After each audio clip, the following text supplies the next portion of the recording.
Sir काय बोलाल आजच्या संयुक्त कारवाईबद्दल?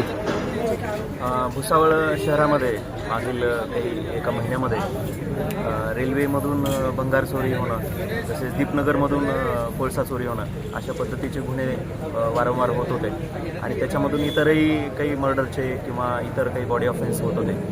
त्याच्यावर प्रतिबंध करण्यासाठी आम्ही आज GRP, RPF आणि आपलं भुसावळ उपविभाग व जळगाव पोलीस असं एकत्रितपणे कोम्बिंग ऑपरेशन आज भुसावळ शहरामध्ये तसेच जो दीपनगरचा परिसर आहे असं एकत्रित आम्ही सकाळी घेतलं होतं. याच्यामध्ये जळगाव पोलीसचे साधारण 5 ते 6 अधिकारी आणि सोबत 25 कर्मचारी, 3 RCP प्लाटून आणि RPFचे 3 PI आणि इतर 25-30 त्यांचे कर्मचारी असं एकंदरीत 100च्या आसपास आमचा स्टाफ होता. आम्ही एकत्र कोम्बिंग ऑपरेशन पहाटे 4:30-5 वाजल्यापासून घेतलं होतं. या कोम्बिंग ऑपरेशनमध्ये आम्हाला मोठं यश मिळालं आहे.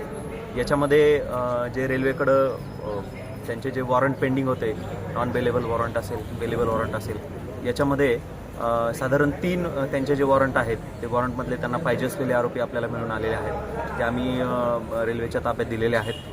त्याचबरोबर बाजारपेठ पोलीस स्टेशनला एक 324चा गुन्हा दाखल होता. त्याच्यामध्ये एक आरोपी आपल्याला पाहिजे होता. त्याच्या घराची झडती घेतली असता त्याच्याकडं एक कोयता मिळून आलेला आहे. त्याच्यावर पण मग आरमॅटनुसार गुन्हा दाखल करण्याची प्रोसिजर सुरू आहे. आणि दीपनगरच्या एरियामध्ये एक मोठं यश आपल्याला मिळालेलं आहे.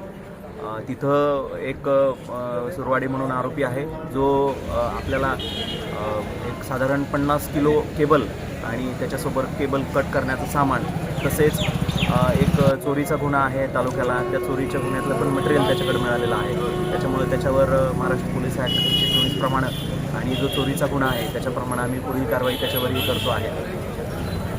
या एकंदरीत संपूर्ण ऑपरेशनमध्ये आपल्याला 100च्या आसपास आरोपी असे होते जे आम्ही झिरोईंग केलं होतं, जे आपल्याला पाहिजे होते, ज्यांच्याकडे आपण चौकशी करणार होतो. 100पैकी साधारण 60 ते 70 आरोपींच्या घरांची आम्ही कसून तपासणी केलेली आहे. त्यामुळे भुसावळ शहरामधले काही भंगारवाले पण आहेत 3-4 ज्यांच्यावरती आम्हाला संशय होता.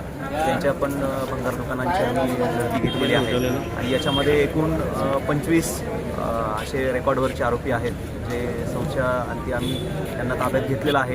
त्यांची इतर चौकशी करतो आहे. त्यांच्याकडून आम्ही क्रिमिनल डोजियर फॉर्म भरून घेतो आहे, जेणेकरून RPF, GRP आणि भुसावळ उपविभागातले इतर जे पोलीस स्टेशन आहेत आपले यांच्यामध्ये आरोपींची माहितीची आदानप्रदान होईल. आरोपी कोण आहेत, काय आहेत याची आमच्या कर्मचाऱ्यांना ओळख होईल, जेणेकरून भविष्यामध्ये अशा प्रकारचे गुन्हे परत घडणार नाहीत. या अनुषंगानं माहितीचं पूर्ण आदानप्रदान या ठिकाणी आम्ही केलेलं आहे. हे जे कॉम्बिंग ऑपरेशन घेतलं याच्यामध्ये आपल्या जळगाव जिल्ह्याचे पोलीस अधीक्षक आदरणीय श्रीकांत दिवरे सर, अपर पोलीस अधीक्षक संदीप गावित सर, त्याचबरोबर आपले रेल्वे RPFचे जे कमांडंट आहेत चित्रेश जोशी सर, यांचं मार्गदर्शन आम्हाला मिळालं. आणि त्यांच्या मार्गदर्शनाखाली आम्ही स्वतः, त्याचप्रमाणे रेल्वेचे इकडचे यांचे असिस्टंट कमांडंट सर्व, माझे PI सर्व आणि यांचे PI असे एकत्रित हे ऑपरेशन आम्ही राबवलं होतं. आणि या ऑपरेशनमध्ये आम्हाला मोठं यश मिळालेलं आहे.